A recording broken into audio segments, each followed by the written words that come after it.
तो रावण से नाराज नहीं हुए जिसने उनकी पत्नी का हरण किया था। जानते हो विभीषण जब राम की शरण में आया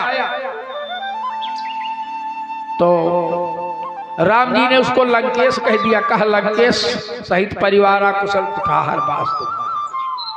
लंकेश कहा तो विभीषण ने कहा महाराज हम लंकेश नहीं, हम तो लंकेश के भाई हैं।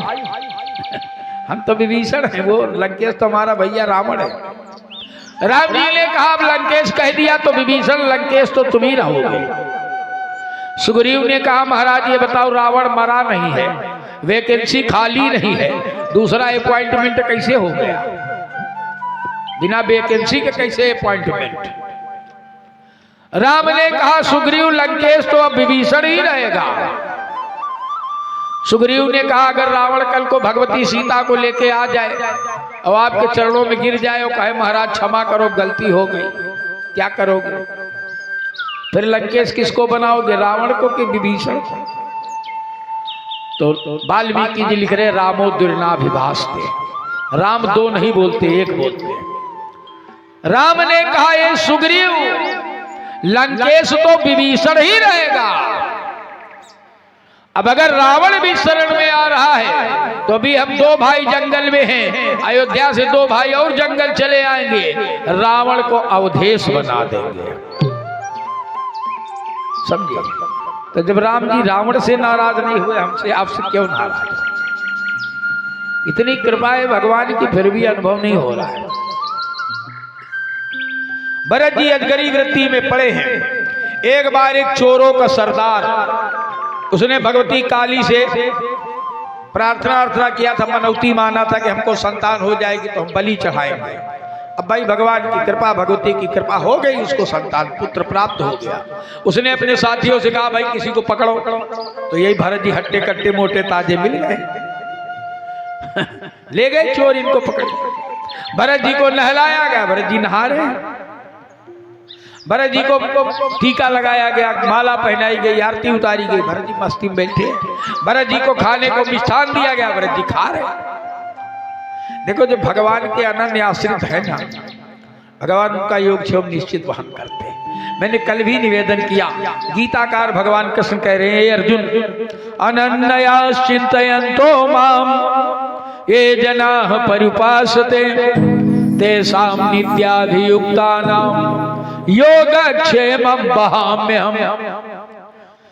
भगवान ने कहा ये अर्जुन जो भक्त मेरे अनन्य आश्रित होकर के मेरा भजन करते हैं, मैं उनका सारा योगक्षेम वहन करता हूं।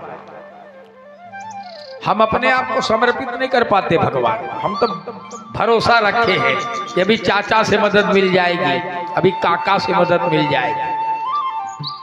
समझे? हम संसार को पकड़ के रखे हैं, भगवान को पकड़ ही नहीं पा रहे। अच्छा कुछ लोग तर्क कर सकते हैं हाँ पंडित जी खाए को नहीं भगवान दे जाइए, हम दावा करी दे जाइए। बैठो फिर आश्रय, बैठ जाओ आश्रय में कि भगवान देंगे तब खाएंगे। नहीं नहीं खाएंगे, बैठो एक दिन जिद लगा के देखो कहीं न कहीं से आता है कि नहीं आता है। प्रैक्टिकल ही कर लो, अगर चाहते हो कर लो प्रैक्टिकल, हम दावा करते आएगा। समझे? वाल्मीकि के राम भी कह रहे हैं शक्रदेव प्रपन्नाय तवास्मीति च याचते अभयम सर्वभूतेभ्यो ददामि तद्व्रतम। बोले एक बार जीव मेरी शरण में आके ये कह दे हे प्रभु मैं तुम्हारा हूं, भगवान ने कहा मैं उसे सारे प्राणियों से अभय कर देता हूं, ये मेरा संकल्प है। अब तुलसी के राम भी कह रहे हैं क्या, करऊं सदा तिन कै रखवारी,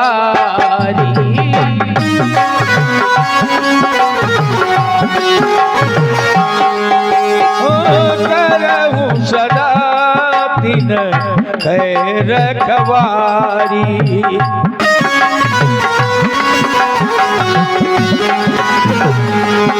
करऊं सदा दिन कै रखवारी, करहु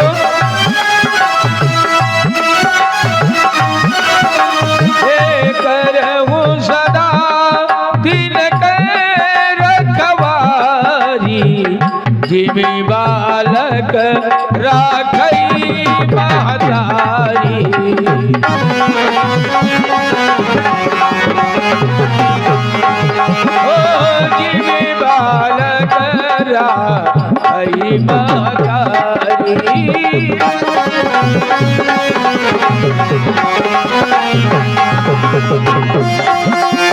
हरि बोल।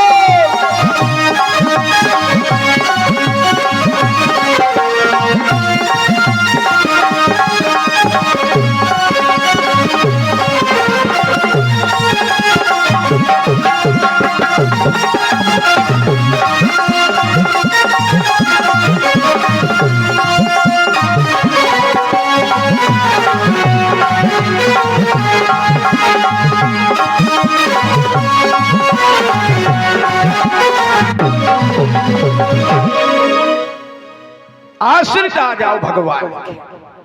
भरत जी मस्ती में बैठे हैं, सब कुछ खा पी रहे हैं, इसलिए कि अनन्य आश्रित होने का मतलब जानते हो क्या है? अनन्य कौन है? कह देते हैं अनन्या चिंतो माम, तो अनन्य कौन है? तो राम जी ने हनुमान जी को बताया रामचरितमानस में अनन्य कौन है। बोले सो अनन्य जाके असी मति न टरई हनुमंत, मैं सेवक सचराचर रूप स्वामी भगवंत।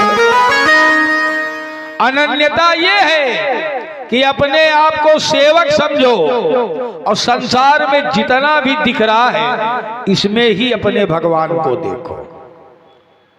समझे? सारा संसार परमात्मा में है। ईशोपनिषद कह रहा है ईशावास्मिदं सर्वम यत्किंच जगत्याम जगत। संसार में जितना भी दिख रहा है इस सब में परमेश्वर का वास है, या सब इसी ईश्वर में है। ऐसी दृष्टि बना लो, सब में अपने भगवान को देखो। लेकिन क्षमा करना, हमको तो भगवान में भी भगवान नहीं दिख रहा है, भगवान में भी भगवान नहीं दिख रहा है। हमारी स्थिति ये है। अच्छा, एक निवेदन करें, आपसे कोई बड़ा व्यक्ति पूछ ले भगवान क्या है, हो सकता है वेदांत के किसी सूत्र से आप समझा दो भगवान की परिभाषा। आपका 2 साल का बच्चा अगर पूछ ले पापा भगवान क्या है, तो कौन से सूत्र से समझाओगे उसको भगवान दिखाना पड़ेगा, उसको बताना पड़ेगा। बेटा मातृ देवो भव, पितृ देवो भव, गुरु देवो भव, अतिथि देवो भव, आचार्य देवो भव। उसको माँ में, पिता में, गुरु में, आचार्य में, अतिथि में भगवान दिखाना पड़ेगा।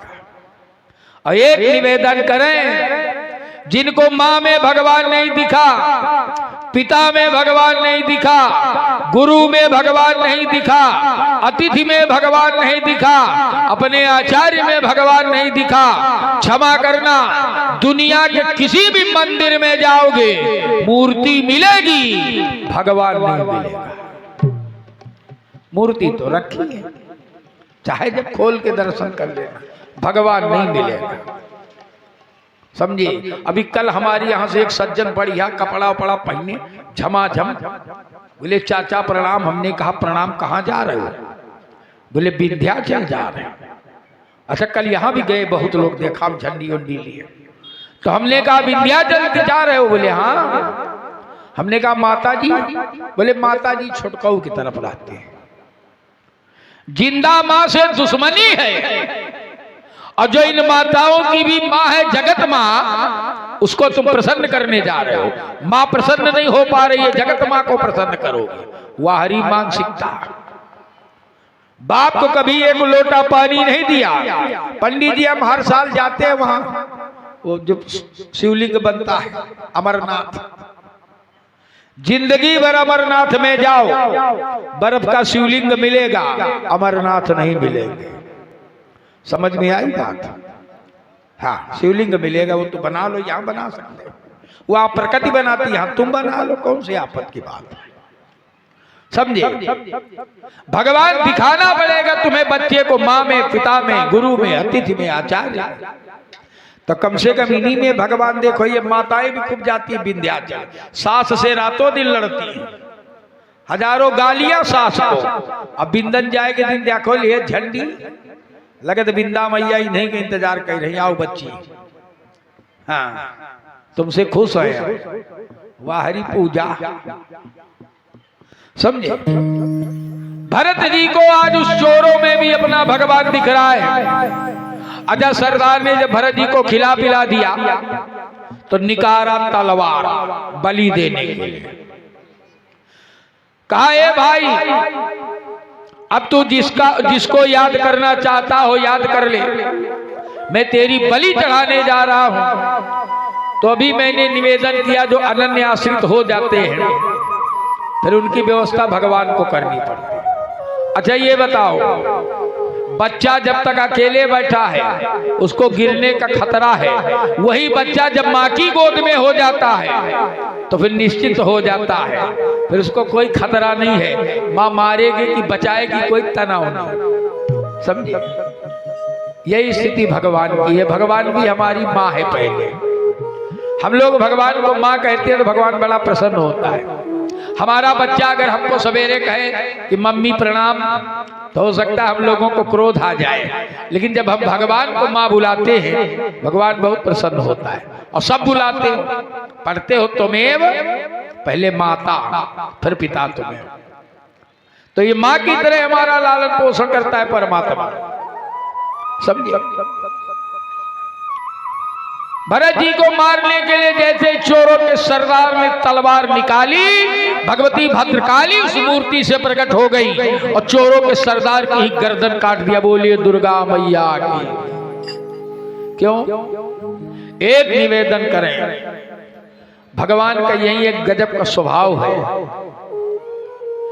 भगवान के प्रति अपराध करो, भगवान कुछ नहीं कहेगा। और भी कल तक हम सब ने अपराध किया है। जैके जैके गेहूं गिरे हैं सब गारी दीन भगवान का, मरी गे नासी हो गए, सब ने गाली दिया। भगवान कुछ नहीं कहेगा, यही तो उसका स्वभाव है। भगवान के प्रति अपराध करोगे भगवान कुछ नहीं कहेगा, लेकिन अगर भगवान के भक्त के प्रति अपराध किया तो याद रखना, जो अपराध भगत कर करई, जो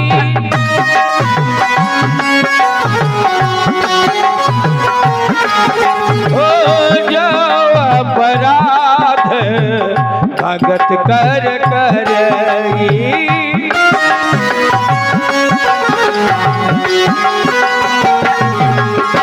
जो कर करई, जो अब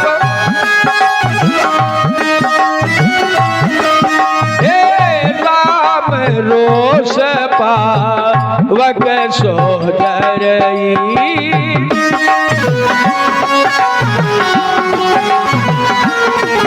ओ राम रोष पावक सो डरई।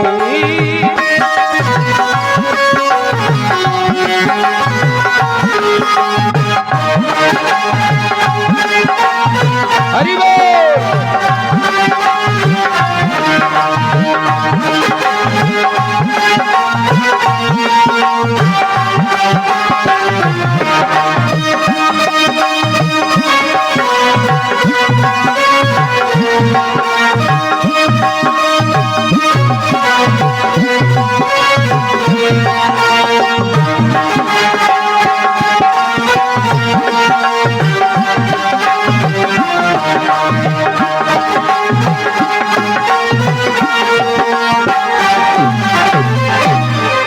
बोले जो अपराध भगत कर करई, तो बोले फिर राम रोष पावक सो जरई। अगर भगवान के भक्त के प्रति अपराध किया तो याद रखना भगवान की क्रोध रूपी आग से फिर बच नहीं सकते हो। इसलिए भगवान का अपराध हो जाए कोई चिंता नहीं है, पर उसके भगत को कभी मत सताना। समझे? भगवान फिर छोड़ते नहीं है किसी को, चाहे कितना सगा हो। सीता जी को नहीं छोड़ा, लक्ष्मण को नहीं छोड़ा। केवट की नाव से जब राम जी पार हुए तो राम जी के अंदर एक भाव पैदा हुआ कि केवट को उतराई में क्या दे। सीता जी ने अंगूठी निकाली, कहा दे दो। अच्छा, राम जी ने सीता की दी हुई अंगूठी को जैसे ही केवट को दिखाया, केवट की दृष्टि अंगूठी पे पड़ी। गोस्वामी जी लिख रहे हैं, बोले कहे वो कृपालु अरे ले उतर आई, तो बोले केवट चरण गहे अकुलाई। केवट अकुला गया अंगूठी को देख करके। राम जी ने कहा, ए सीता, आज तुम्हारी दी हुई अंगूठी को देखकर मेरा भक्त अकुला गया है। ये मेरे भक्त के प्रति तुमसे अपराध हो गया। याद रखना, एक दिन इसी अंगूठी को देखकर तुम्हें भी अकुलाना होगा। अब वही अंगूठी जब हनुमान जी ने लंका में टपकाई, अंगारा समझ के सीता ने उठाया और देखती हैं, और ये भी जानती हैं कि जीत को सकै अजय रघुराई, माया ते असिरच नहीं जाए। हमारे राम अजय हैं, कोई जीत नहीं सकता। रावण की औकात नहीं कि माया से ऐसी दूसरी बना। चकित चितव मुदरी पहचानी। अच्छा, जब पहचान गए हम आपको तो अब संकोच का है, लेकिन हर्ष विषाद हृदय अकुलाय, क्योंकि केवट चरण गए अकुलाय। नहीं छोड़ा सीता ने, लक्ष्मण को नहीं छोड़ा। सबरी जब बेर खिला रही थी राम जी को, दांत से काट काट कर खिला रही, लक्ष्मण नाक भौं सिकोड़ रहे, अरे क्या भीलनी का जूठा खा रहा। राम जी ने अचानक कह दिया, लक्ष्मण तुम भी खाओ। अब लक्ष्मण जूठा बेर लिए, कैसे खाए? देखो, लक्ष्मण जीव है, जीव के अंदर सहज में संदेह। अच्छा, सोचा राम जी कहीं इधर उधर करे तो इसको किनारे लगाऊं। इधर राम जी सबरी से बात करने लगे, लक्ष्मण ने मुंह फैलाया और बगल से फेंक दिया बेर को, और झूठे में मुंह चलाने लगे। वाह भैया, बहुत मीठा है। अच्छा, लक्ष्मण ने सोचा हमने तो ये कर दिया, कोई नहीं जान पाया, पर राम जी अंतर्यामी है। राम जी ने मन ही मन कहा, ये लक्ष्मण, आज तुमने मेरे भक्त के दिए हुए प्रसाद का अनादर किया, ये भक्त के प्रति अपराध हो गया, तुमसे सजा तो मिलेगी। और नासिक पंचवटी का फेंका हुआ बेर उत्तराखंड में जाकर के गिरा, बद्रीनाथ के पास। सोचो, दक्षिण से उत्तर। और संत लिखते हैं कि ये गाथा आगे आती है, द्रोणागिरि जाकर गिरा वही बेर, और श्री रामचंद्र की इच्छा से बूटी संजीवनी बना वही। जब लखन लाल को शक्ति लगी, तब हनुमान जी लाए थे, बस उसी बेर की बूटी ने लक्ष्मण के प्राण बचाए। तो खाना तो पड़ेगा। तो याद रखना, भगवान के प्रति अपराध हो जाए चिंता मत करना, क्षमा कर देंगे। पर भगवान के भक्त के प्रति अपराध किया तो फिर राम की क्रोधाग्नि में जलना पड़ेगा। आज भरत जी का प्राण बच गए, भद्रकाली ने चोरों के सरदार की गर्दन काट दिया। एक दिन सिंधु सौवीर देश का एक राजा, जिसका नाम रहुगण है, वो जा रहा सब महर्षि कुंभज के यहाँ ब्रह्म ज्ञान का उपदेश लेने। ब्रह्म ज्ञान का उपदेश लेने जा रहा था, पर पालकी में चढ़ करके जा रहा था। जंगल में एक कहार बीमार हो गया। अब 3 कहारों से डोली कैसे चले? तो रहुगण ने कहा, भाई जाओ देखो कोई मिल जाए जंगल में, लाओ। तो कहारों को यही भरत जी हट्टे कट्टे मोटे ताजे मिल गए। कहारों ने कहा, ये बढ़िया है, ये तो एक ही तरफ अकेले पर्याप्त है, दूसरी तरफ हम 3 लोग हैं, कंधा बदलते रहे। भरत जी को जोत दिया गया। भरत जी रहुगण की पालकी उठा रहे। संत है, सब समदृष्टि है, सब में भगवान को देख रहे। जितना भी देख रहे, निज प्रभु में ही देखे जगह, सब तो भगवान का स्वरूप है। अब भरत जी चलते हैं पालकी उठा करके, तो चींटी चींटा छोटे छोटे जीव जंतु पड़ते, तो भरत जी उछल जाते, उछल उछल के चलते कि कहीं ये मर न जाए। अच्छा, उछलने में पालकी हिली। तो रहुगण ने कहा, कैसे चला रहे हो पालकी, मैं गिर जाऊंगा नीचे। कहारों ने कहा, हमारा क्षमा करो, गलती हमारी नहीं है, जो नया वाला लगाया गया है यही गड़बड़ कर रहा है। तो रहुगढ़ ने भरत जी से व्यंग किया, भैया हमको लगता बड़ा बीमार शरीर है, दुबले पतले भी हो, कई दिनों से कुछ खाया भी नहीं है, पालकी नहीं उठ रही। भरत जी शांत भाव से उठाए चल रहे। देखो रहुगढ़ जा तो रहा है कुंभन जी के पास, संत के पास, लेकिन रहुगढ़ के अंदर ये भाव है कि हम राजा हैं। और एक निवेदन करें, जब तक जीवन में तुम्हारे अहमता बनी रहेगी, ममता बनी रहेगी, तब तक तुम्हारा कोई भी कल्याण होने वाला नहीं। संत के पास जाओ, गुरुजनों के पास जाओ, भगवान के पास जाओ, तो अपनी अहमता और ममता को त्याग करके जाओ। इसलिए भगवान दीनानाथ है, वहां दीन बन करके जाओगे तब मिलेगा। और नहीं अनिल अंबानी जाएगा, हे भगवान मुझको जानते हो मैं उद्योगपति हूँ, मेरे ऊपर कृपा करो। तो तुम्हारे जैसे बहुत उद्योगपति घूमते हैं उधर, समझ में आई बात? दीन बनोगे, गिड़गिड़ाओगे, प्रभु कुछ करो, तब फायदा होगा। रहुगढ़ जा तो रहा है उपदेश लेने ब्रह्म ज्ञान का, लेकिन ये अहंकार भरा है कि मैं राजा हूं। और जब तक जीवन में अहंकार भरा है, याद रखना भगवान मिलने वाला नहीं है।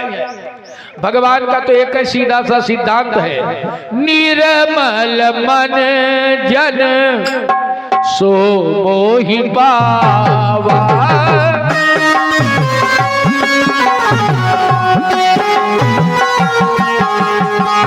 निर्मल मन जन सो मोहि पावा।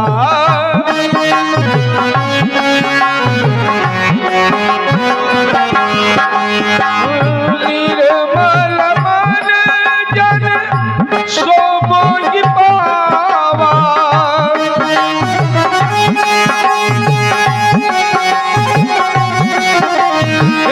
मोहि कपट छल छिद्र भावा।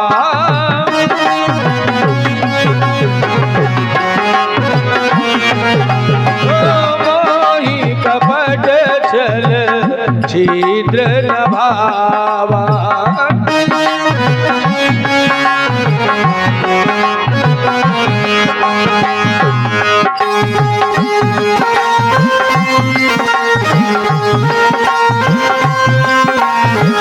हरि बोल।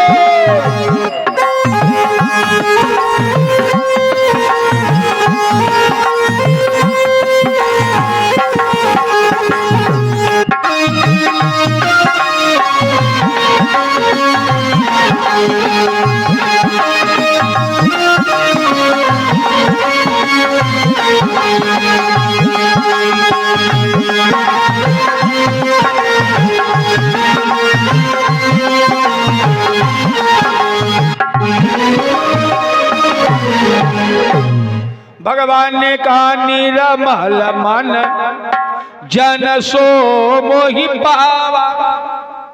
देखो भगवान के पास तुम जैसे हो वैसे जाया करो। कुछ लोग कहा हमारा कपड़ा ठीक नहीं है, अच्छा कपड़े ठीक नहीं है तो भगवान क्या करेगा? तुम्हारे कपड़े देख के प्रसन्न हो जाएगा। तुम मान लो बहुत महंगे कपड़े पहन के चले गए तो क्या होगा? भगवान प्रसन्न हो जाएगा। एक निवेदन करें, भगवान को आपकी तन की सुंदरता से मतलब नहीं है, भगवान को आपके धन की सुंदरता से भी मतलब नहीं है, भगवान को तो आपकी मन की सुंदरता से मतलब है। आपका तन कैसा है कोई मायने नहीं रखता, आपका धन कैसा है कोई मायने नहीं रखता, आपका मन कैसा है ये महत्वपूर्ण है। निर्मल मन जन सो मोहि पावा। भगवान के पास जाओ, कोई सजावट नहीं, कोई दिखावट नहीं, कोई बनावट नहीं, जैसे हो वैसे जाओ। अच्छा तुम महंगे कपड़े पहन के जाओगे, क्या भगवान बेवकूफ है? भगवान नहीं जानता तुम अभी तक कैसे थे, वो नहीं देख रहा कि अभी तक तुम कैसे थे, आज कैसे आ गए हो हमारे पास हैं? हम लोग भगवान को बेवकूफ समझते हैं। हम लाल पीले पहन के जाएंगे तो भगवान सोचेगा भगत आ गया, इतना बेवकूफ भगवान है। कोई सजावट नहीं, कोई दिखावट नहीं, कोई बनावट नहीं, जैसे हो वैसे जाओ। नहीं तो याद रखना, जहां सजावट है, जहां दिखावट है, जहां बनावट है, क्षमा करना वही गिरावट है। समझ में आ रही बात? इसलिए भगवान के पास विशुद्ध हृदय लेकर के जाओ। मन बढ़िया हो, बस भगवान प्रसन्न हो जाएगा। राहुगण के अंदर अभी अहंकार है कि मैं राजा हूं। अच्छा भरत जी फिर उसी तरह उछल उछल के चलने लगे। तो राहुगण ने सोचा संसर्गजाः दोष गुणाः भवन्ति, संगति से दोष और गुण हो जाते हैं, इसकी संगति से अन्य कहारों की भी चाल बिगड़ जाएगी। तो डोली रुकवाया, एक कोड़ा ले लिया चाबुक, और कहा खा खा के इतने मोटे हो गए हो, पालकी नहीं उठती है। तो भरत जी ने सोचा राहुगण का अहंकार दूर करना चाहिए। भरत जी ने कहा राजन ठीक कह रहे हो तुम, ये मोटा होना, दुबला होना, स्वस्थ होना, बीमार होना, भूखे रहना, पेट भरे रहना, ये शरीर की क्रिया है राजन। हम तुम शरीर नहीं है, हम तुम तो शरीर में रहने वाले शरीरी हैं। देखो भैया ये कल तोड़ गया था, आज फिर आया।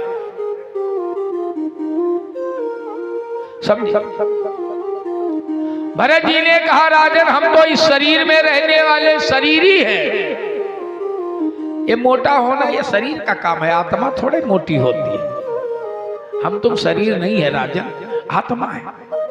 और जैसे ये राहुगण ने सुना तो चाबुक हाथ से छूट गई, चरणों में गिर गए भरत जी के। महाराज कहीं जिन कुंभज जी के पास मैं जा रहा हूं वही तो आप नहीं है, आखिर आप कौन हो? भरत जी ने कहा राजन यही तो जानना है कि तुम कौन हो, मैं कौन। मैंने कल भी निवेदन किया था, भगवान शंकराचार्य कह रहे हैं कस्त्वम कोहम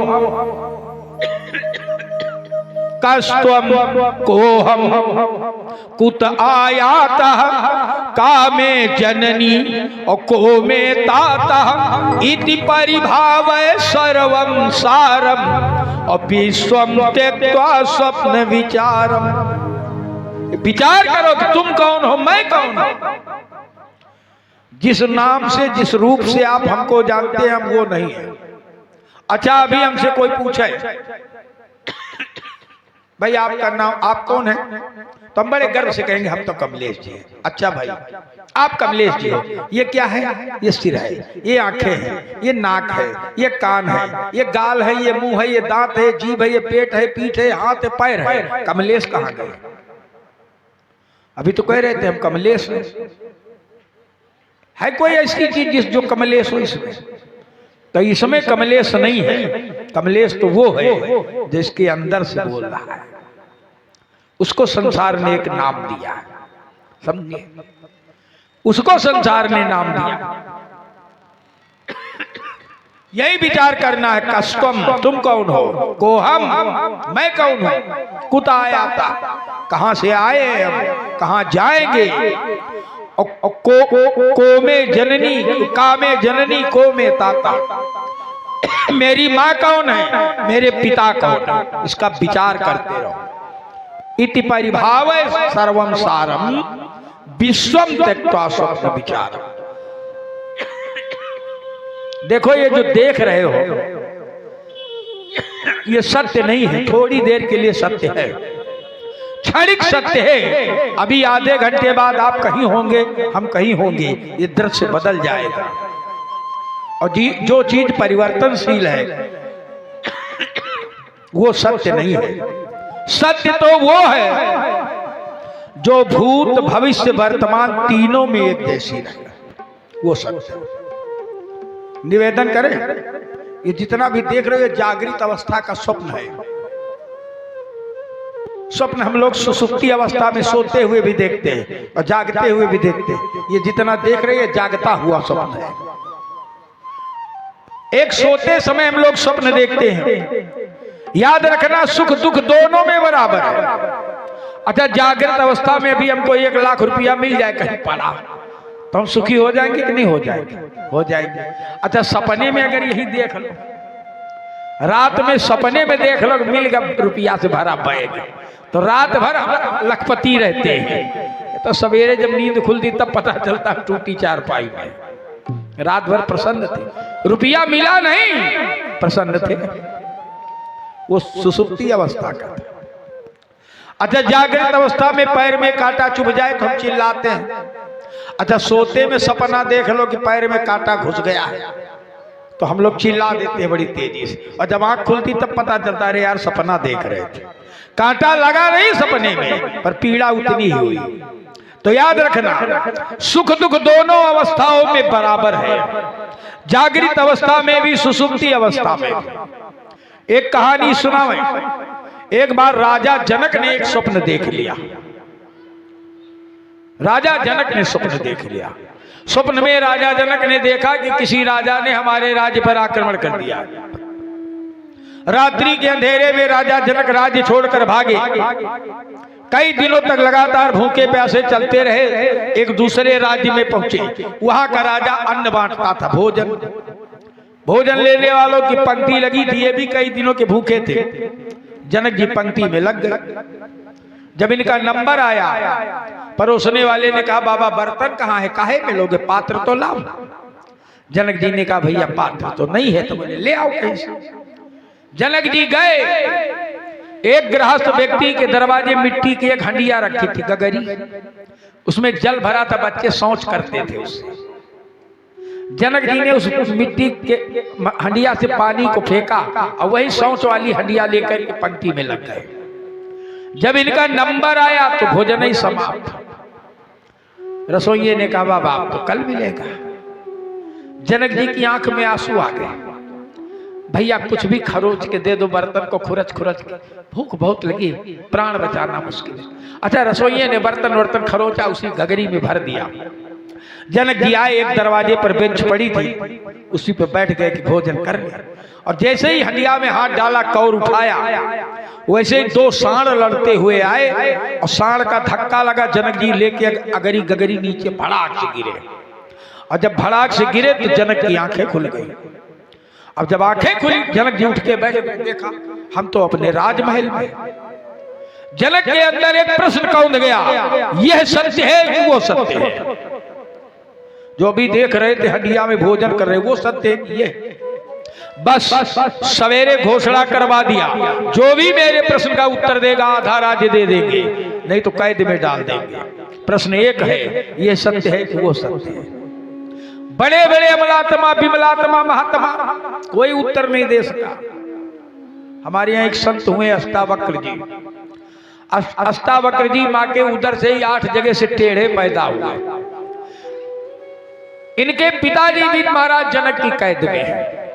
अष्टावक्र जी जब 8 वर्ष के हुए, उनको पता चला कि हमारे पिताजी जनक की कैद में हैं। तो अष्टावक्र जी ने सोचा धिक्कार है उस बेटे को जिसका बाप गुलामी की रोटी खाए। हैं? बाप बेचारा एक रोटी के लिए भूखे मर रहा है और बेटा होटल में बैठ के समोसा उड़ा रहे हैं। समझ में आया? और मोबाइल में स्टेटस लगा रहे, आओ कभी हवेली में। दरवाजे से छप्पर तक मजबूत नहीं है, हवेली में बुला रहे हैं। हाँ, अष्टावक्र जी ने कहा जब तक मैं अपने पिता को कैद से नहीं छुड़ाऊंगा, न जल नहीं ग्रहण करूंगा। पहुंच गए जनक जी की सभा में। अब एक काले कलूटे हैं, 8 जगह से टेढ़े हैं, यज्ञोपवीत पड़ा है, चंदन वंदन लगा है, इससे लग रहा था कि ब्राह्मण। और जैसे ही अष्टावक्र जी को देखा तो जनक सहित जनक की पूरी सभा हंसने लगी। अष्टावक्र जी भी हंसने लगे। जनक ने कहा ब्राह्मण बालक क्यों हंसे? अष्टावक्र ने कहा महाराज पहले आप और आपकी सभा हंसी है, पहले आप बताओ क्यों हंसे। और एक निवेदन करें, जनक जी कोई ऐरा गहरा नहीं है, ये भगवान सुखदेव, ये जनक जी के शिष्य है। हो समझ में आया? सुखदेव जी जब पढ़ के तैयार हुए तो व्यास जी से पूछा पिताजी हम गृहस्थ आश्रम में रहें कि सन्यासी बन जाएं? तो बोले इसका उत्तर लेने के लिए जनक के यहाँ जाओ। जनक ने 3 दिन तक इनकी परीक्षा करी। सुखदेव जी नंगे धड़ंग रहते, वस्त्र पहनते नहीं, दिगंबर रहते। जवान स्त्रियां इनकी सेवा में लगाई गई थी। परीक्षा ऐसे थोड़ा कि जाओ चेला, कंठी बांधी चेला बन जाओ, जाओ तुम्हारा नरक हो चाहे सरक, हमका दक्षिणा दे जाओ। ये चेला गिरी और गुरु गिरी नहीं है। समझ में आया? अब इनकी बाद में कहानी सुनाएंगे। 3 दिन इनकी परीक्षा हुई। तो याद रखो जनक जी ऐरा गहरा नहीं है। विश्वामित्र जी, वशिष्ठ जी, ये जनक की योग की कक्षा के विद्यार्थी है। ऐरा गहरा जनक नहीं है। उन जनक के सामने 8 वर्ष का बालक खड़ा है। कहा महाराज पहले आप और आपकी सभा हंसी है, बोलो क्यों हंसे? तो जनक जी ने कहा हम तो ये आपका चेहरा देखा, आकृति 8 जगह से टेढ़ी, तो इसलिए हंसी आ गई। अष्टावक्र जी ने कहा मैं जब घर से चला था मुझे बताया गया था जनक जी बहुत बड़े ज्ञानी हैं, उनके यहाँ ज्ञानियों की सभा है, लेकिन आज आपको हंसते देखा तो पता चल गया यहाँ ज्ञानियों की तो नहीं, चमड़ी की परख रखने वाले चमारों की सभा है। जनक को बोल रहा है 8 साल का बालक। जनक जी कुर्सी से खड़े हो गए, तुरंत ब्राह्मण बालक को बुला के सिंहासन पर बिठाया, अर्घ्यपार्घ्य दिया, आसन दिया। ब्राह्मण देवता जलपान ग्रहण करो। अष्टावक्र ने कहा जब तक पिता को कैद से नहीं छुड़ाऊंगा जलपान नहीं ग्रहण कर सकता। प्रश्न बताओ। जनक ने कहा यही प्रश्न है, यह सत्य है कि वो सत्य है? अष्टावक्र जी ने कहा राजन सच्चाई तो यह है कि न यह सत्य है न वो सत्य है। ये जो तुम देख रहे हो जागृत अवस्था का स्वप्न है, और वो जो तुमने देखा वो सुसुप्ति अवस्था का स्वप्न। हमने बताया सुख और दुख दोनों अवस्थाओं में बराबर है, इसलिए सत्य तो केवल परमात्मा है, जिसके लिए व्यास जी भी भागवत में लिख रहे हैं सत्यम परम धीमहि। ओ भगवान, सत्य तो परमात्मा है। रघुगण से भरत ने कहा राजन आज तुम्हें राजा होने का अहंकार है, ये देश कौन सा है? रघुगण ने कहा ये भारतवर्ष है। भरत जी ने कहा किसके नाम से भारतवर्ष पड़ा जानते हो? रघुगण ने कहा हम तो तब पैदा नहीं हुए थे। अरे भरत का तीसरा जन्म है। भरत ने कहा अहम पुरो भरतो नाम राजा। ए रघुगण पूर्व जन्म में मैं ही भरत नाम का राजा था, मेरे नाम से इस देश का नाम अब भारतवर्ष है।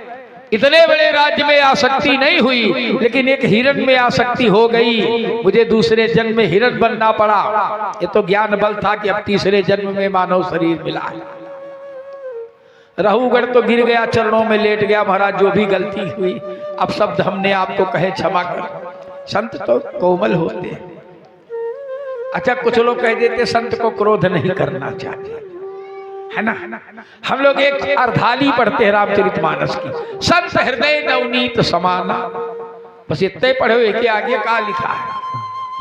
इसके आगे लिखा कहा कबिन पर कहा न जाना, संत नवनीत की तरह होते ही नहीं है। एक बार हमने अपने गुरुजी से कह दिया संत को क्रोध नहीं करना चाहिए, बोले तुमको करना चाहिए।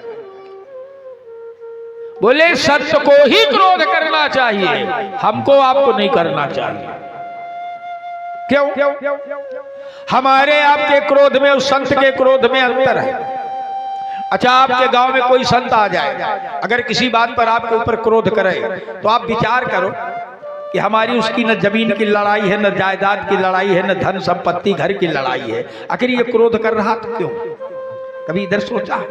नहीं सोचा। बस हम लोग बोलते रहते हैं अरे महाराज इतना की बाबा नहीं होती, गोस्वामी जी लिखी संत हृदय नवनीत समाना, बस इतना ही पढ़ो, आगे पढ़ो क्या लिखा, आगे भी पढ़ो क्या लिखा। संत को ही क्रोध करना चाहिए। हमारा आपका क्रोध बदले के लिए होता है। हमारी आपकी लड़ाई होगी तो हम भी कहेंगे आयो हमारी तरफ तो द्याखप, आपको कहो मिल गो कहो तो द्याखप। हमारा आपका क्रोध बदले के लिए है, और संत का क्रोध बदलने के लिए होता है, वो आपको बदलना चाहता है। समझे? रघुगण चरणों में गिर गया, भरत जी से कहा महाराज अब आप ही उपदेश करो। भरत जी ने भवाटवी वर्णन सुनाया। भव माने संसार, अटवी माने जंगल। ये संसार जो है ये एक जंगल है। एक बार एक जंगल में आग लग गई, गर्मी का मौसम, और जो लोग उत्तराखंड गए हो चमोली इत्यादि के जंगलों में लगती है आग गर्मी में, जब बर्फ पहाड़ के ऊपर बड़े बड़े बांस के कोठियां हैं, और जब हवा तेज चलती बांस आपस में रगड़ते तो चिंगारी निकलती, किलोमीटर हजारों किलोमीटर आग, दसियों दिन नहीं आग बुझती। तो एक बार जंगल में आग लग गई, सारे जीव जंतु जलकर मर गए। उसी जंगल में एक हाथी रहता था, हाथी की भी पीठ वीठ खूब जल गई थी। अब गर्मी की सूरज की किरणें पड़े, मक्खी मच्छर डांस काटे, हाथी बिलबिलाए भागे चिघाड़े, कहीं शांति नहीं मिल रही थी। भागता भागता हाथी एक तालाब में पहुंच गया और जैसे ही तालाब में कूदा, सारे शरीर को तालाब में डुबो दिया, तो अग्नि की जलन से भी शांति मिली और मक्खी मच्छर के दंश से भी मुक्ति मिली और उसको आराम मिल गया। यही जंगल है ये संसार। भव अटवी, अटवी माने जंगल, भव माने संसार। ये संसार एक जंगल है और इसमें भी विषय रूपी आग लगी है और हमारा मन रूपी हाथी इसी विषय रूपी आग में जल रहा है। अब वो हाथी तो तालाब में कूद गया था, इस मन वाले हाथी को कहां डुबाओगे? तो गोस्वामी जी ने लिख दिया, मन करी विषय, मन करी, करी माने हाथी, ये मन हाथी है, अब विषय रूपी आग लगी है। मन करी विषय अनल बन जरई,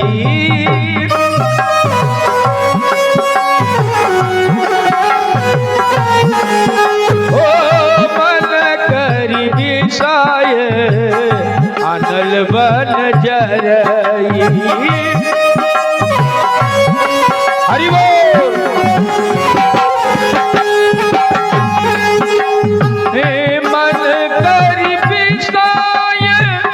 अनल बन जरई,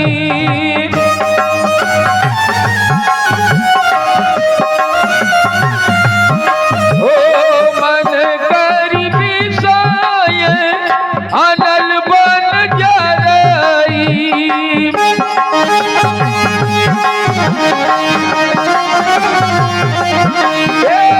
होई सुखी जो यही सर परई, होई सुखी, होई सुखी जो यही सर परई।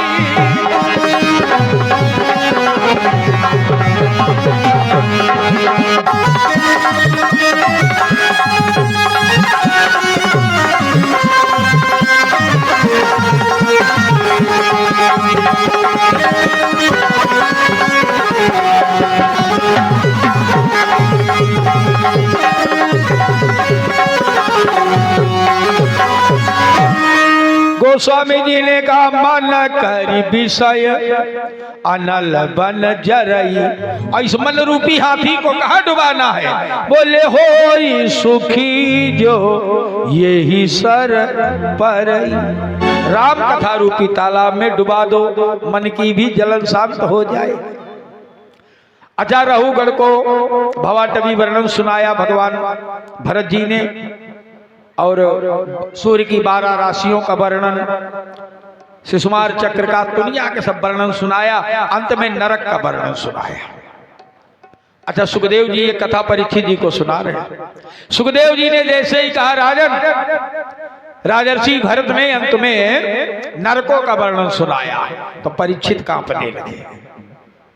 परीक्षित ने कहा, महाराज, नरका नाम किम भगवन देश विशेषा बहिष्त्रिलोक्या आहो शुद्ध अंतराल इति। कहा, महाराज, ये जो नरकों का वर्णन सुनाया है ये इसी त्रिलोकी में है कि त्रिलोकी से बाहर है? भगवान सुखदेव ने कहा, राजन, नरकों की स्थिति इसी त्रिलोकी में ही है। इसी त्रिलोकी में दक्षिण दिशा में नरक हैं। उन नरकों के अधिपति भगवान सूर्य के पुत्र हैं, जिनको हम धर्मराज या यमराज कहते हैं।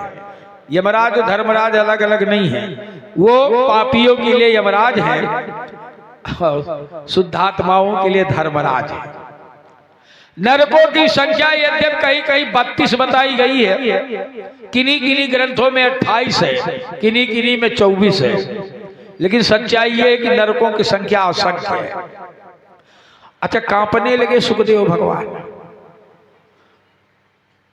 परीक्षित ने कहा, महाराज, ये बताओ नरक में कैसे जाता है जीव? क्योंकि परीक्षित डर रहे कि श्राप से मृत्यु होनी, कहीं हमें भी नरक में न जाना पड़े। कहा, महाराज, किस कर्म के कारण व्यक्ति कौन से नरक में जाता है? भगवान सुखदेव ने कहा, राजन, जो राजा या राज कर्मचारी किसी निरपराध को दंड देते हैं, मरने के बाद उन्हें रौरव नरक में गिराया जाता है। वहां रुर नाम के जीव हैं, वो इस पापी जीव के शरीर के मांस को नोच नोच कर खाते हैं और जीव कष्ट पाता है। जो व्यक्ति बिना दूसरे को खिलाए स्वयं खा लेता है। देखो हमारे यहाँ जो भोजन बनता है, भोजन में बड़ा दोष है। जो रोटी हम खा रहे हैं इसमें कितना पाप लगा है। खेत की जुताई हुई, चींटी चीटा इत्यादि जीव जंतु मरे, कीड़े मकोड़े मरे, बीज बोया गया, उसमें पानी लगाया गया, खाद डाली गई, केमिकल डाले गए, मरते हैं। अंत में आपका गेहूं तैयार हुआ, आप पिसवाने गए, उसमें भी जौ इत्यादि, वो घुन इत्यादि जीव मर जाते हैं। फिर भोजन बनाते समय मर जाते हैं। इतनी हत्याओं के बाद वो जो है रोटी हमारे पेट में जाती है। तो इतना पाप लगा है रोटी में।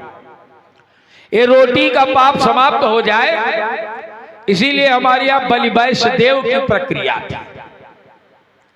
अच्छा, बलि वैश्य देव क्रिया चलो ब्राह्मण ही नहीं करते, सब कहां कर पाएंगे, तो इतना ही करो। एक क्रिया है पंचकवल, मानस में पढ़ा है। दशरथ जी भोजन कर रहे हैं जनक के यहाँ, तो लिखा है पंचकवल करी जेवन लागे। पंचकवल क्या है?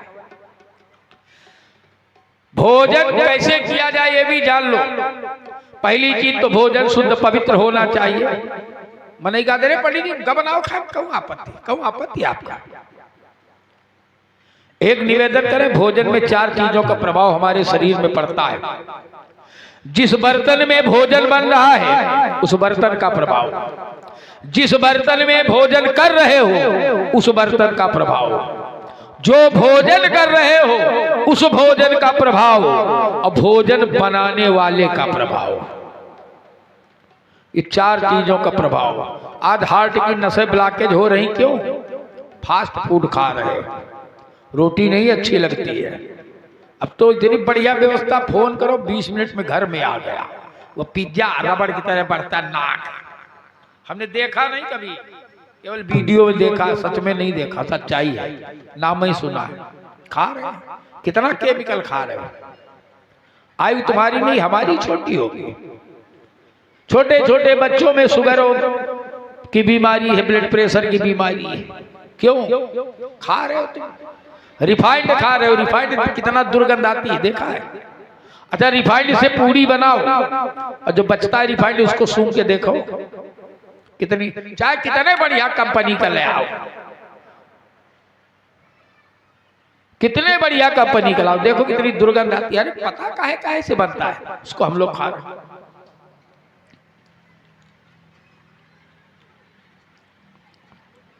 भाई एक विशेष सूचना है। एक बड़ा ही पुनीत काम इस मां आनंदी देवी सेवा समिति के द्वारा होने जा रहा है। 25 मार्च दिन बुधवार को नेत्रों के ऑपरेशन का आयोजन आनंदी देवी सेवा समिति द्वारा किया जा रहा है। जिनको आंखों की जांच करवानी हो, जिसके भी आंखों में कोई समस्या हो, यहाँ आंखों की जांच तो मुफ्त में हो जाएगी। अगर मान लो ऑपरेशन की आवश्यकता होगी तो उसकी जो भी व्यवस्था होगी यहाँ समिति आपको बताएगी। जिनको भी अपनी आंखें चेक करवानी हो, चश्मा लेना हो, वो 25 तारीख दिन बुधवार को यहाँ आ सकते हैं।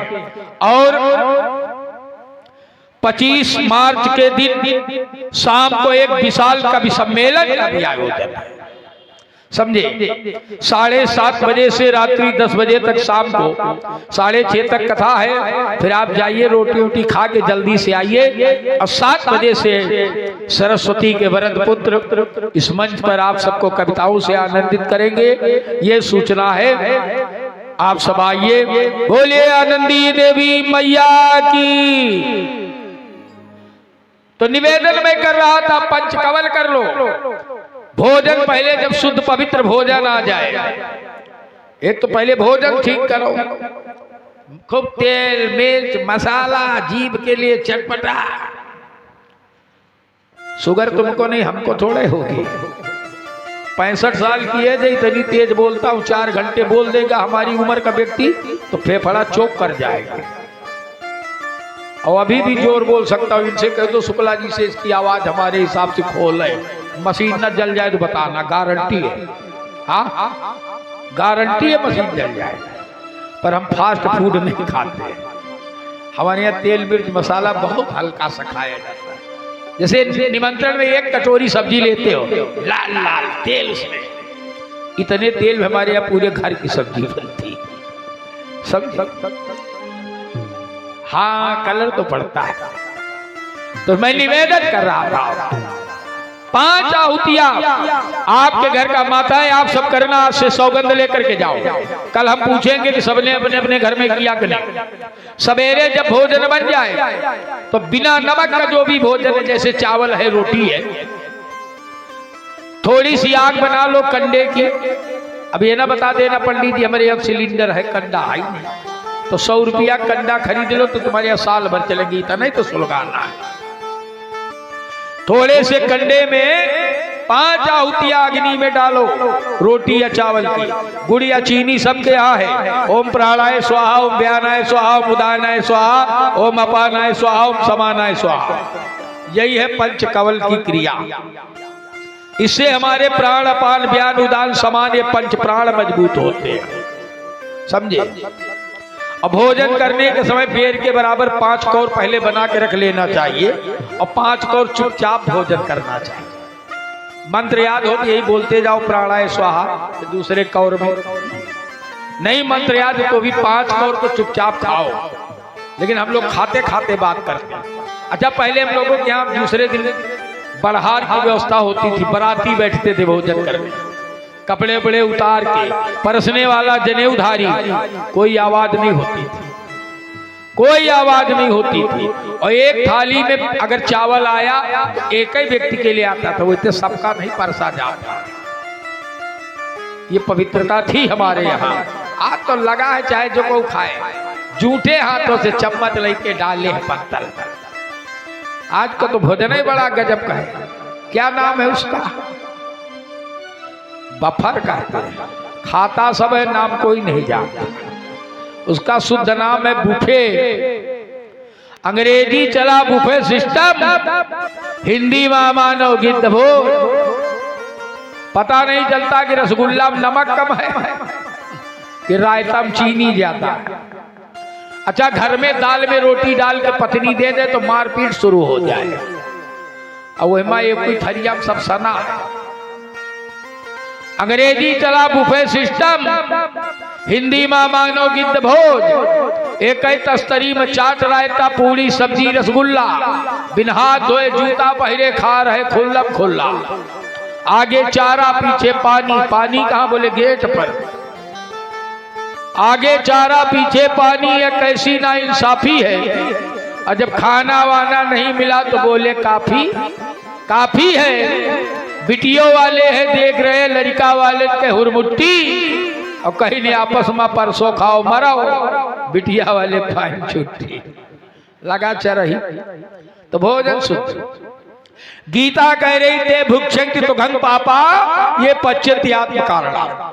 जो व्यक्ति केवल अपने लिए भोजन पकाता है वो पाप खाता है।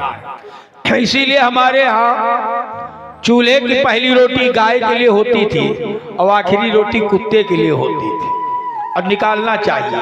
और मत तर्क पंडित जी अगर 2 रोटी काटा हुए तो इतनी बड़ी बना दो रोटी। अब इतना कम पड़ जाएगा तो भूखे नहीं मर जाओगे। अभी इतना कुपोषण नहीं है हिंदुस्तान में, समझे। अच्छा हम बालापुर में कथा कर रहे थे तो हमने कहा घर की पहली रोटी गाय को, आखिरी कुत्ते को देना चाहिए। एक माता जी खड़ी हुई, बोले पंडित जी हम तो कॉलोनी में रहते हैं, हम तो रोज रोटी निकालते हैं, लेकिन समस्या है हमारी कॉलोनी में न कुत्ता है न गाय। तो हमने कहा फिर रोटी क्या करती हो? बोली हम तो अपने हस्बैंड को खिला देते हैं। पहली रोटी आखिरी रोटी हस्बैंड, तो ऐसा नहीं करना। भगवान सुखदेव ने कहा राजन, जो व्यक्ति स्वयं के लिए भोजन बना के खाता है वो अंत में कृमिभोज नामक नरक में गिराया जाता है। जो ब्राह्मण शराब पीता है, जो ब्राह्मण शराब पीता है, मरने के बाद उसको अधापान नामक नरक में गिराया जाता है। और जान लो, जो व्यक्ति खटमल मच्छर जैसे जीवों की हत्या करते हैं, बहुत जने वो इलेक्ट्रिक वाला ले तर तर तर तर चर चर चर चर मार रहे। अच्छा तर्क है कि पंडित जी खून पिया थे। अरे तो उनकी प्रवृत्ति खून पीने की है, तुम्हारी थोड़े है। अब वो बेचारे, उनका भोजन ही है खून, हमारा तुम्हारा। अब कई का खून पिए जाए, लेकिन हम लोग कर रहे हैं। ऐसे व्यक्ति वज्रकंटक सालमली नामक नरक में गिराए जाते हैं। जो स्त्री या पुरुष व्यभिचार करते हैं, मरने के बाद उनको तप्त सूर्मी नामक नरक में गिराया जाता है। समझे? जो व्यक्ति पशुओं की बलि देते हैं, पशुओं की बलि नहीं देनी चाहिए। कालिका पुराण में लिखा है बलि देने वाले की दुर्गति होती है। और लोग एक बढ़िया संपुट लगा लेते हैं, हम तो बिंदा माई का मनौती माने रहे पंडित जी। तो बिंदा माई बकरा खाती है क्या? बिंदा माई इनके घर आई रहे, बतावे कि बकरा लाओ हम खाइबे। हाँ, खाओगे तुम सब नाम बिंदा माई। हम तो कहा करते जो देवी देवता बकरा खाते उनकी पूजा न करो, चाहे जितने भयंकर देवता। कहां लिखा बिंदा मैया बकरा खाती? धारणा बना लिया। एक और बड़ी परंपरा चली, अभी नवरात्र चला, हवन करवाने चलो, पंडित जी नारियल नहीं फुराए। एक निवेदन करे, ब्राह्मण को नारियल की बलि नहीं देनी चाहिए। ब्राह्मण को तो बलि नहीं देनी चाहिए। कालिका पुराण में लिखा है ब्राह्मणम तु सदा देयम कूष्मांड बलिमुत्तमम्। अगर बलि देनी हो तो कूष्मांड बलि दो। कूष्मांड जानते हो? सफेद वाला कद्दू जिससे पेठा बनता है, सफेद वाला कद्दू, वो कूष्मांड है। और ये जो सब्जी खाते हो ये सीताफल है, कूष्मांड नहीं है। कद्दू तो वही है, कोहड़ा जिसको बोलते हो वही है, ये तो सीताफल है। स्पष्ट लिखा है ब्राह्मणम तु सदा देयम कूष्मांड बलिमुत्तमम् श्रीफलम वा सुराधीशम छेदनम नैव कारयेत्। श्रीफल माने नारियल, सुराधीश माने गन्ना।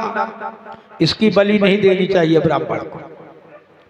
अब यह ना बताओ मैहर में तो तोरे जाते पंडित जी, तो मैहर में जगह बनी हुआ तुम फोड़ के उनका चाहे जब करो, इससे क्या मतलब? सब मंदिर वालों पर ऐसे नारियल चढ़ाओ, बाद में फोड़ के प्रसाद बांटो, ये तो ठीक है, पर बलि के रूप में नारियल की बलि कभी मत देना। समझ में आई? बलि देने वाले को भी महारौरो नरक में गिरना पड़ा।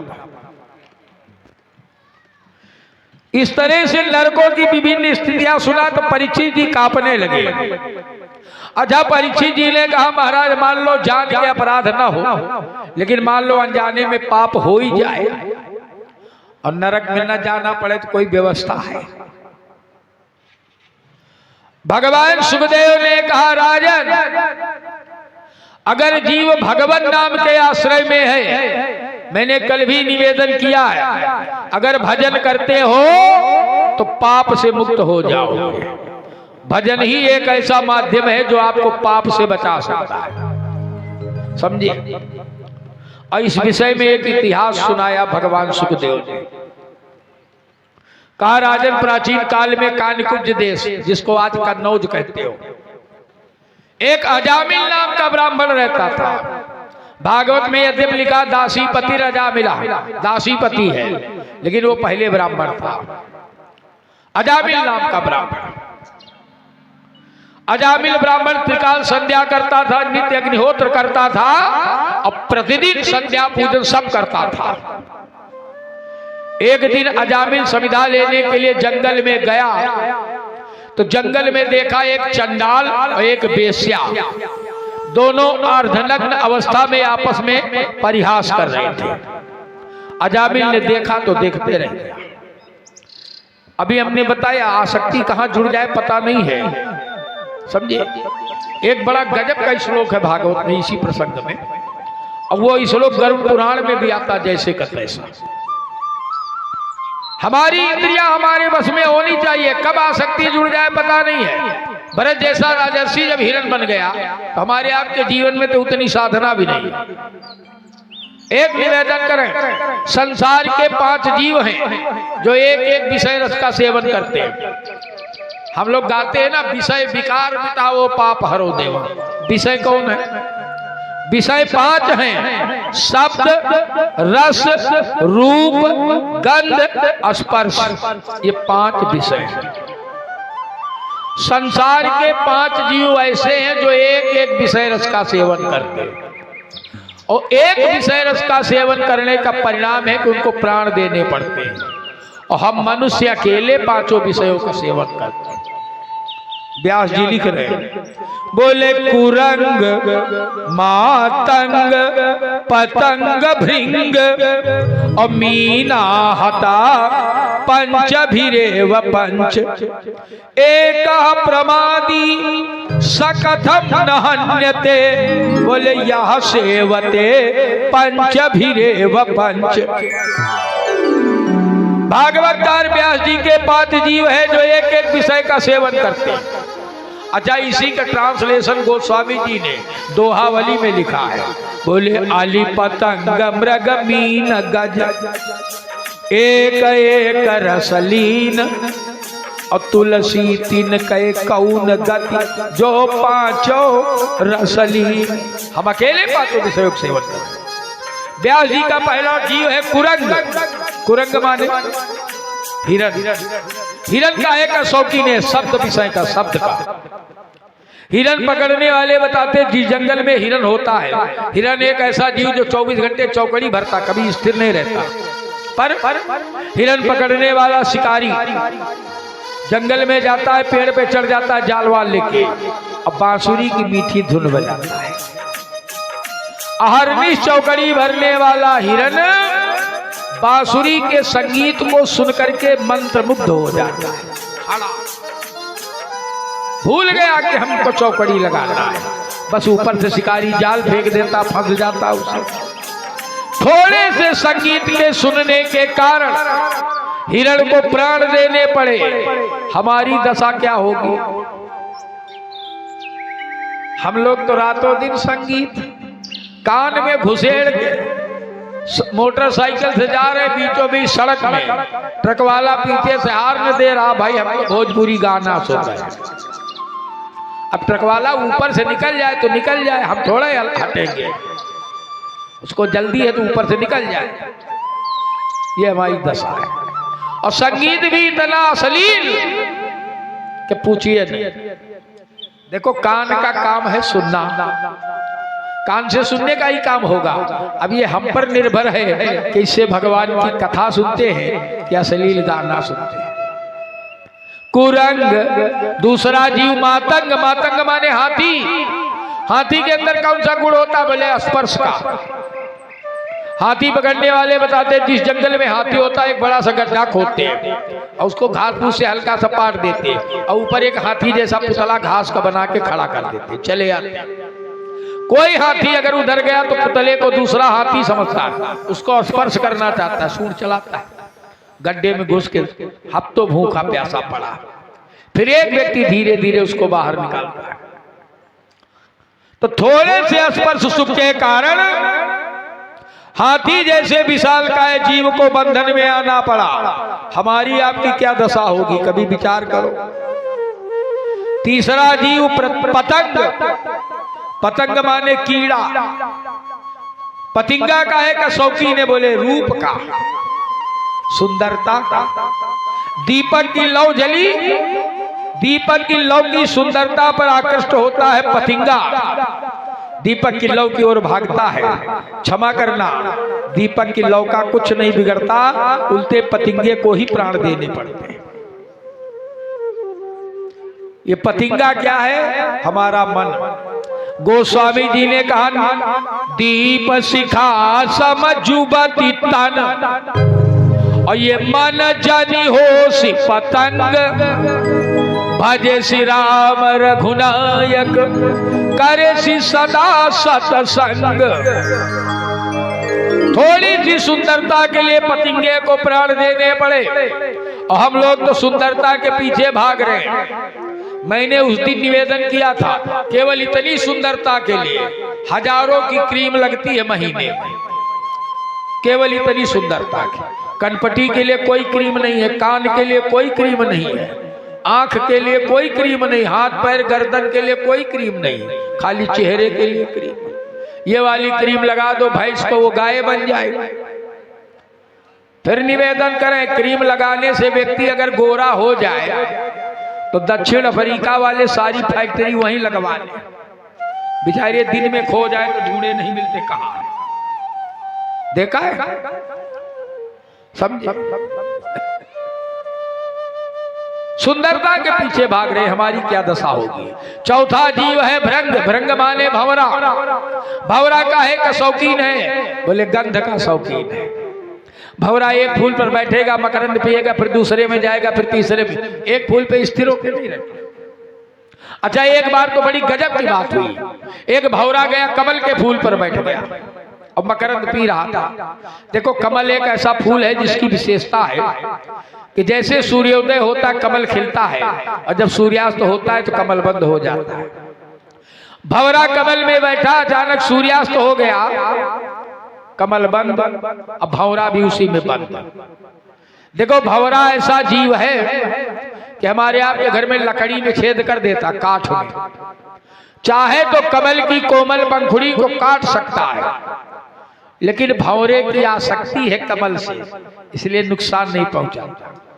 अच्छा, भंवरा कमल कोष में बंद हुआ, उसने सोचा अच्छा उड़ के क्या करेंगे रात में, रात भर इसी कमल कोष में बंद रहो, मस्ती से मकरंद पियो, जब सवेरा होगा सूर्य निकलेंगे कमल खिलेगा तब उड़ेंगे। कमल में बंद भंवरा यही सोच रहा है।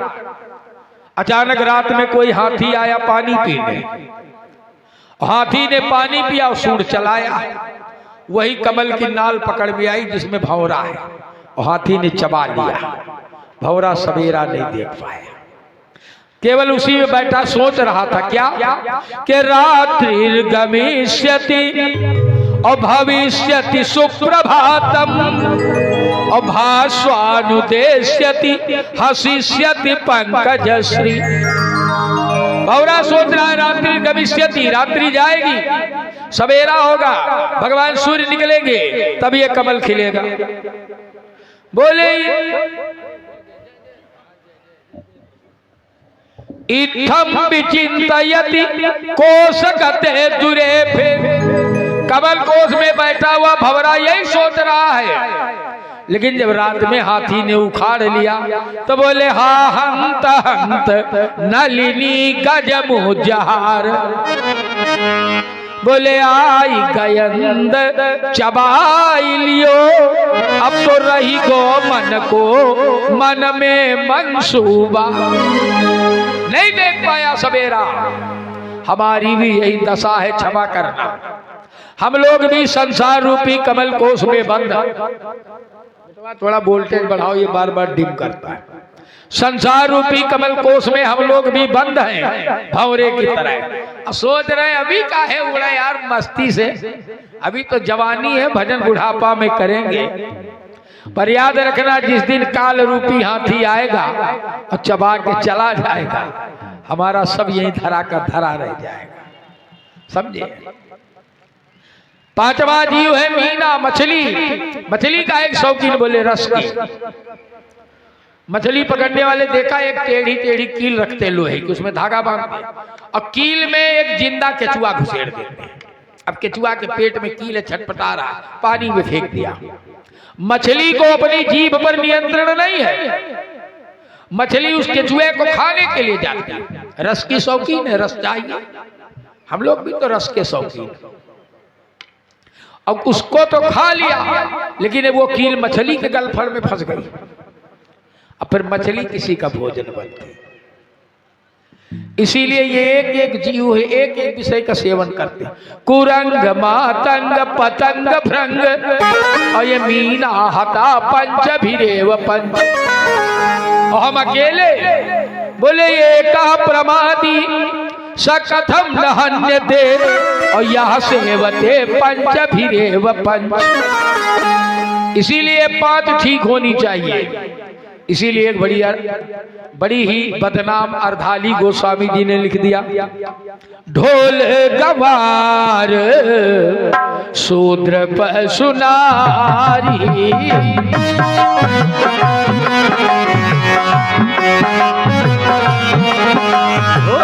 ढोल गवार शूद्र पशुनारी।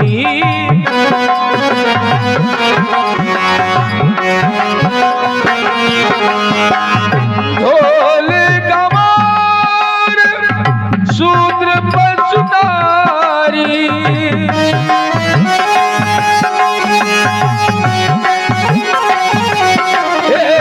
सकल ताड़ना के अधिकारी।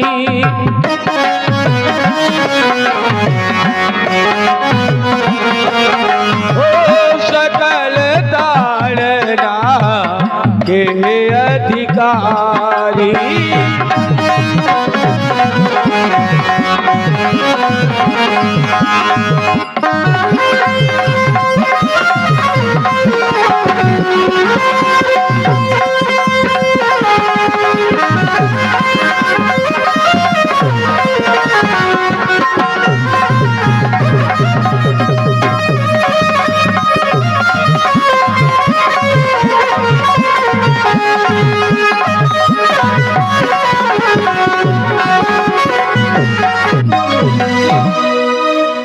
ढोल गवार शूद्र पशुनारी, ये पांच है। कुरंग मातंग पतंग भृंग मीना, ये भी पांच है। शब्द रस रूप गंध स्पर्श, ये भी पांच है। अभी ढोल गवार शूद्र पशुनारी, अब रामायण नहीं सुना रहे राम कथा तो उधर जाएंगे कि नहीं।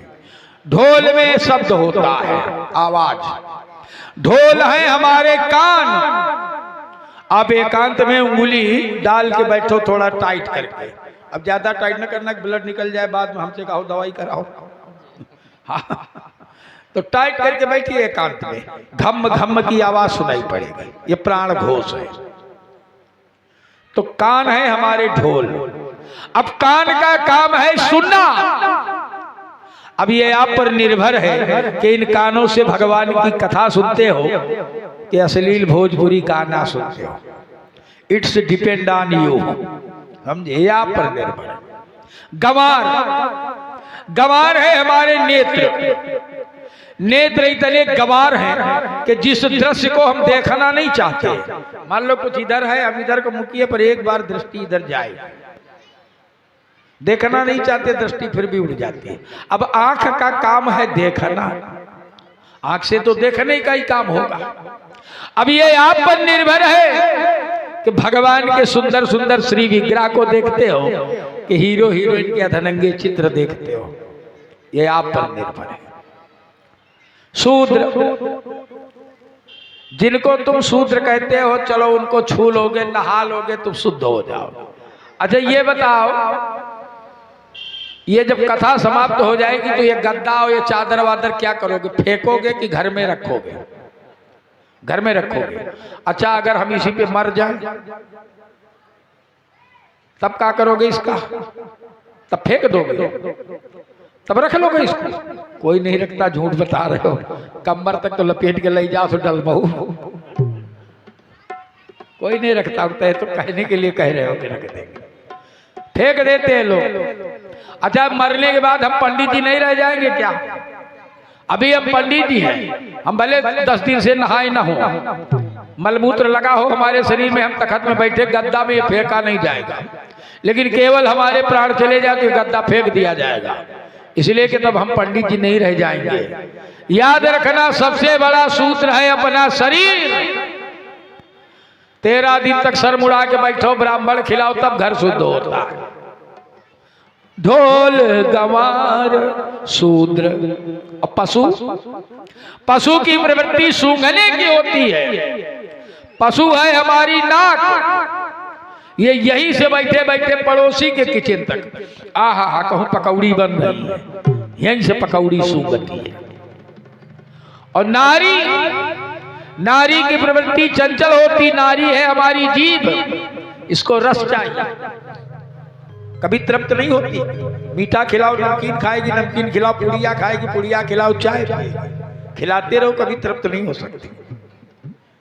और एक निवेदन और करें, हमारे शरीर में सबसे खतरनाक इंद्रिय है आंख। आंख से ही अपराध प्रारंभ होता है और परिणति उसकी रस है। भाई आनंद के लिए, मौज के लिए ही तो हम लोग करते हैं सब कुछ, मौज के लिए, बड़ी मौज आओ, मौज के लिए, मौज माने रस, आनंद। तो अपराध का प्रारंभ आंख से, सबसे खतरनाक इंद्रिय है। इसीलिए गोस्वामी जी ने एक बड़ा गजब का दोहा लिख दिया, बस इसी की व्याख्या सुनो, विसर्जन करता हूं।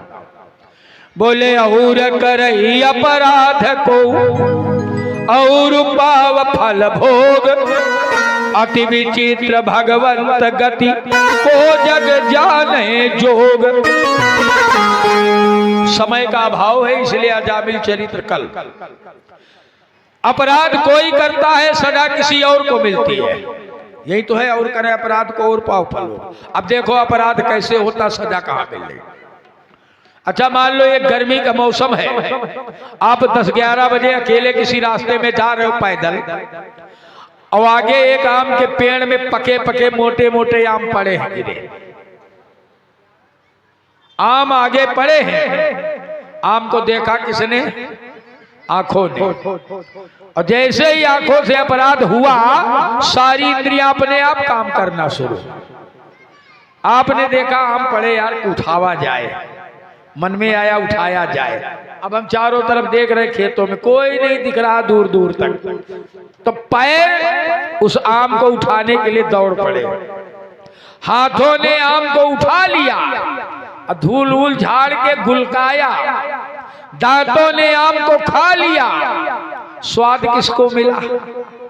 जीभ को। अच्छा आम का मालिक अगर पीछे से डंडा लेके आवे तो मारेगा किसको? इसका योगदान था आम उठाने में? पीठ का कोई योगदान था? अरे आंखों ने देखा, पैर उठाने गए, हाथों ने उठाया, दांतों ने खाया, स्वाद जीभ को मिला, और डंडा पीठ। और करे अपराध को और पाओ फल भो।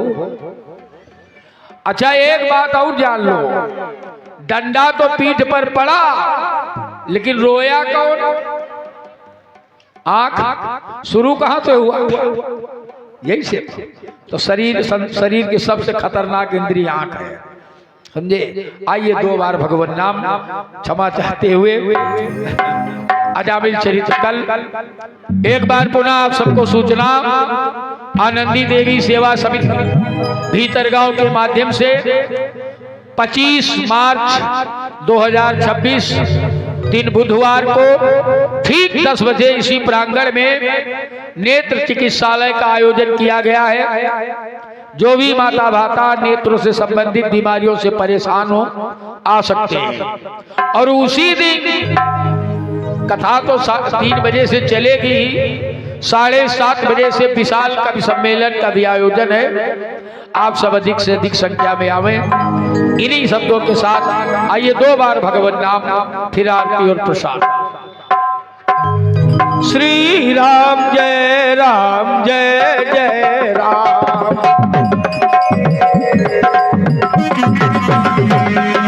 श्री राम जय राम, जय जय राम।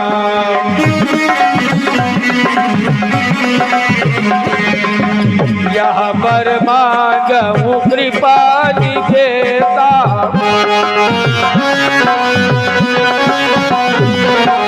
बसहु हृदय श्री अनुज समेता।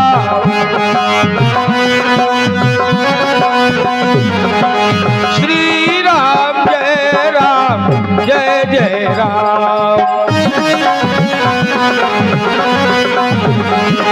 ओ श्री राम जय राम, जय जय राम।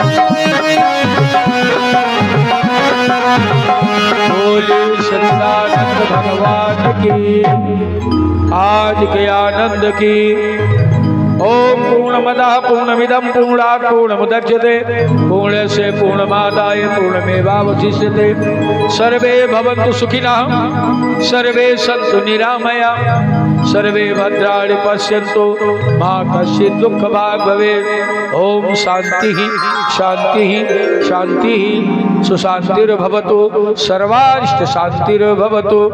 आज कथा के सत्र का हुआ यही विश्राम। श्री राम। सभी लोग खड़े हो जाएंगे, अपना अपना स्थान छोड़ के थोड़ा थोड़ा आगे आएंगे, आरती और प्रसाद लेके घर जाएंगे। कल पुनः 3 बजे से आपकी सेवा। भैया लाला इसकी आवाज दे दो।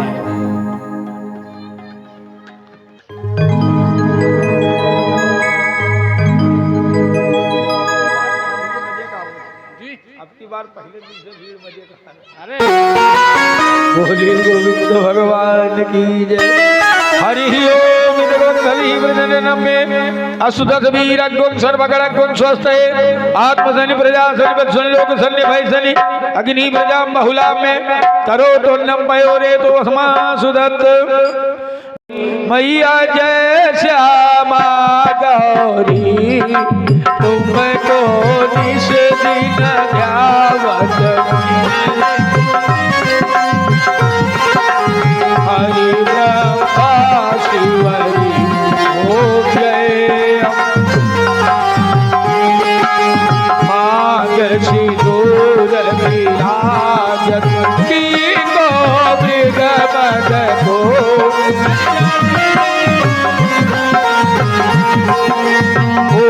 जल से तो नैना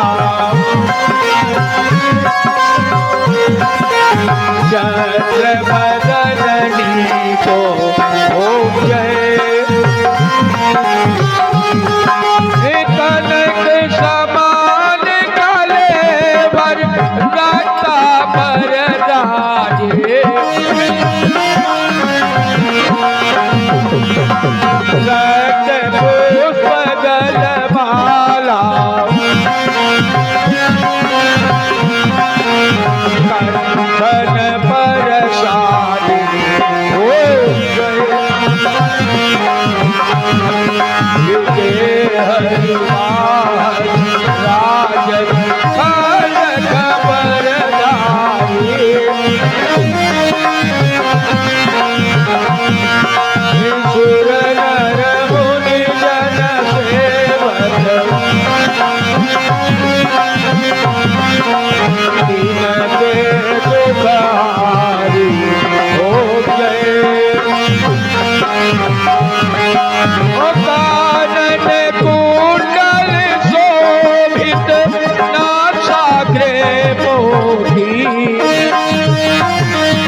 बीज हरे मधु मारे सुर भय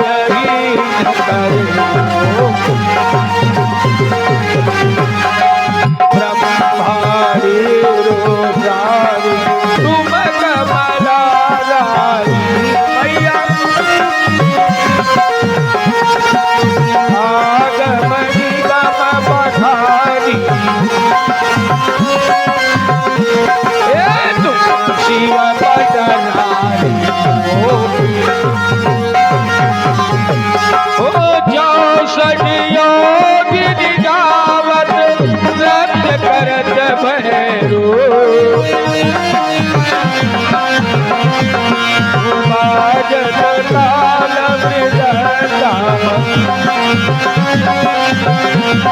और बाजत डमरू तुम्हारी जगती माता तुम्हारी हो भरता भक्त नहीं तो भरता सुख सात्वनी करता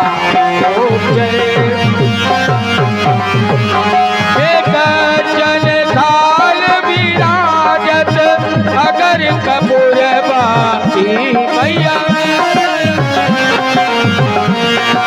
श्री माल में तुम्हें राजत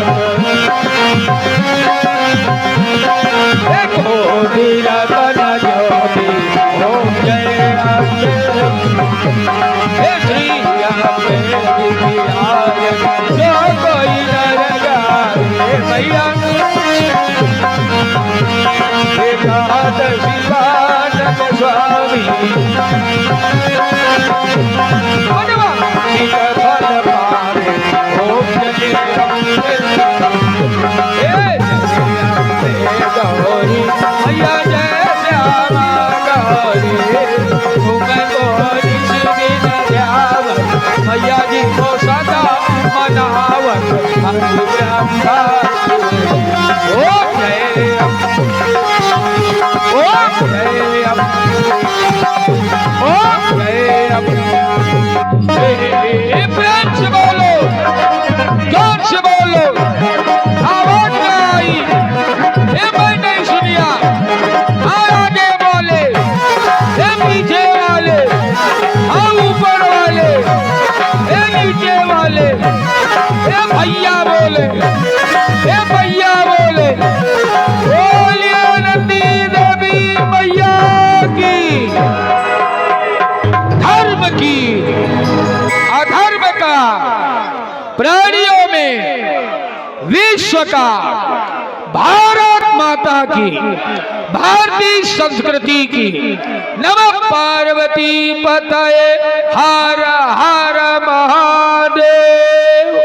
ओम शांति। सभी लोग यथास्थान बैठ जाएंगे। आरती आप तक आ रही है, उसका सम्मान करेंगे। प्रसाद लेकर घर जाएंगे। कल 3 बजे से पुनः ये मंच आपके आगमन में रहेगा। एक बार पुनः सूचना दे दें, 25 मार्च दिन बुधवार को आनंदी देवी सेवा समिति के सौजन्य से विशाल नेत्र चिकित्सा शिविर का आयोजन किया गया है। आप सभा में शाम को कथा होगी।